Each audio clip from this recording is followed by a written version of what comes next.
The dining room shimmered under the soft glow of the chandelier, each fork and knife arranged with military precision. My daughter, Emily, had devoted the entire day to preparing this meal, her first as a newlywed hosting both families in her own home.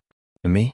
I was the quietly observant father, seated at the head of the table, smiling politely, while my son-in-law, Eric, barely spared me a glance. "Dad, try the roast," Emily said warmly, placing a plate in front of me. I cut a piece, savored it slowly and nodded. "Excellent. Just like your mother used to make." Eric's lips curled into a small, smug smile. "In Germany," he remarked, raising his glass of water, "we like our meat less charred." His comment sounded casual, but the edge in his tone sliced through the laughter that followed. Emily giggled nervously, attempting to smooth over the tension. "So, Dad, how's retirement?" she asked. I took a sip of water. "Peaceful," I replied. "I have time to read again." "Read?" Eric raised a brow. "In English, I assume?" "For the most part," I said calmly. He leaned over to whisper something in German to his brother from Berlin.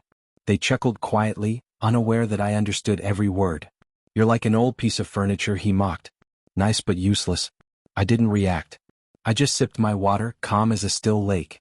I had encountered men like him before, polished on the surface, hollow beneath. Men who confuse arrogance for charm and silence for weakness. He assumed I didn't understand, and that was his first mistake. When Emily went to fetch dessert, I was left alone with the brothers. The room thickened with awkward tension. Eric leaned back, wearing that same self-satisfied grin. "So, Mr. Miller," he said, "how's life in the slow lane?" I smiled faintly. "Simple as good. Less noise, fewer masks." "Masks?" he asked, confused. "Yes," I said softly. "The kind people wear when they think no one is paying attention." His smile faltered. Then in flawless German I whispered, "Be careful mocking old furniture.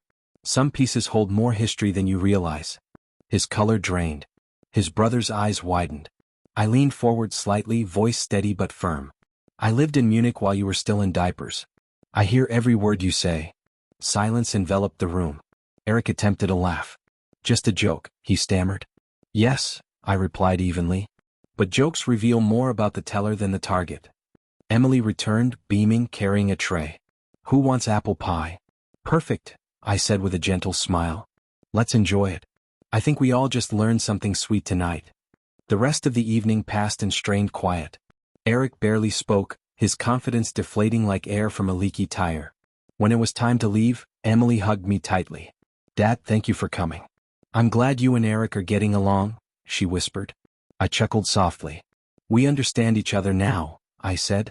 Eric offered his hand, avoiding eye contact. "Good night, sir."